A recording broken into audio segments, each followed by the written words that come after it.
గర్వపడే విషయం ఏంటంటే మన గౌరవ సభ్యులు శాసనసభ్యులు శ్రీ చింతకాల అయ్యన్నపాత్రి గారు శాసనసభాధిపతిగా అసెంబ్లీ స్పీకర్గా మనందరికీ గర్వకారణం. ముందుగా మన నర్సీపట్నం నియోజకవర్గం నుండి అసెంబ్లీకి మొట్టమొదటిసారిగా స్పీకర్గా 16వ అసెంబ్లీకి స్పీకర్గా ఎన్నికైనందుకు అయ్యన్నపాత్రి గారికి అభినందనలు తెలియజేసుకుంటూ ఈ అవకాశాన్ని ఇచ్చిన నారా చంద్రబాబు నాయుడు గారికి మా కృతజ్ఞతలు తెలియజేసుకుంటున్నామండి. అయ్యన్నపాత్రి గారు మీ అందరికీ చెప్పడానికి నాకు వయసు అనుభవం తక్కువ. నాకు తెలిసిన కొన్ని విషయాలు మాత్రం మీతో షేర్ చేసుకుంటాను. అయ్యన్నపాత్రి గారు 7 సార్లు ఎమ్మెల్యేగా, 4 సార్లు మినిస్టర్గా, 1 సారి ఎంపీగా నర్సీపట్నం అభివృద్ధిలో ఎంతో పాత్ర పోషించారండి. ఆయన మొట్టమొదటిగా సాంకేతిక శాఖ మంత్రిగా ఉన్నప్పుడే గవర్నమెంట్ పాలిటెక్నిక్ కాలేజ్ కానీ, డిగ్రీ కాలేజ్ కానీ తీసుకొచ్చి నర్సీపట్నం అభివృద్ధికి మొదటి బీజం వేసింది అయ్యన్నపాత్రి గారని చెప్పచ్చు. రెండవది,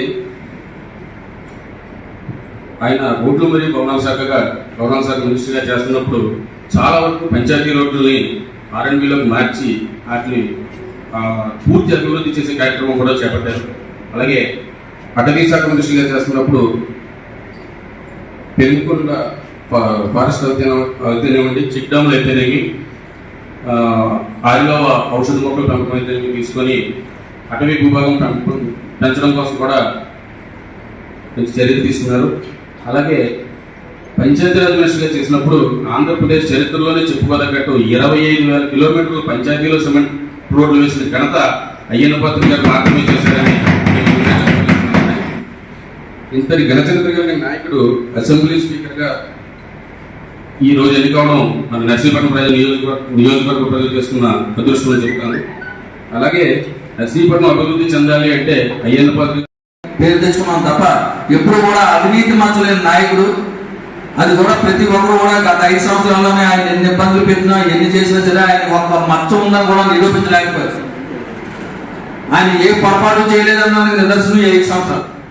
ఏ తప్పు చేసినా, ఎటువంటి ఇబ్బందులు పెట్టినా, ఎటువంటి ఇబ్బందులు పెట్టాలో చూశారో, ఎటువంటి తప్పు చేయకపోయినా సరే ఎన్ని ఇబ్బందులు పెట్టారో అందరికీ తెలుసు.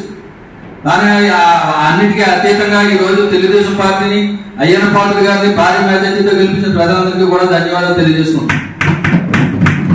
అపోజిషన్ లో ఉన్నప్పుడు ఆయన పార్టీ, తెలుగుదేశం పార్టీని, మా కేడర్ని, మమ్మల్ని ఎలా కాపాడుకున్నారో, ఎలా పార్టీని ముందుకు తీసుకెళ్లారో, ఎంత అగ్రెసివ్ గా ముందుకెళ్లి ప్రభుత్వం చేసిన తప్పుల్ని, వైఫల్యాన్ని ఎలా ఎత్తి చూపించి తెలుగు 2 రాష్ట్రాల్లోనూ కూడా ఎటువంటి నాయకులు కావాలన్నా మన నియోజకవర్గానికి కూడా అని ఆయన ఎంతో పేరు తెచ్చుకున్నారు.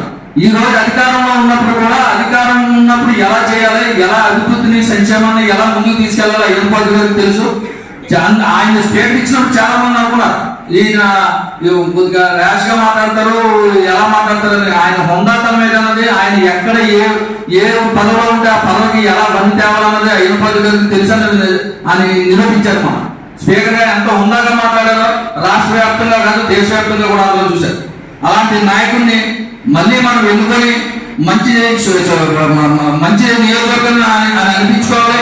మనం కూడా మన నియోజకవర్గంలో ఆగిపోయిన పనులు మన ఈ కౌన్సిలర్ వైస్ చైర్మన్ చెప్పినట్టు ఆగిపోయిన పనులే కాదు, అసలు మొదలెట్ల పనులు కూడా మేము పూర్తి చేస్తామని చెప్పేసి అయ్యన్నపాత్రి గారి తరఫున మేము మాట్లాడడం జరుగుతుంది. నర్సీపట్నం నియోజకవర్గ ప్రజలందరూ కూడా మరోసారి ధన్యవాదాలు తెలియజేస్తూ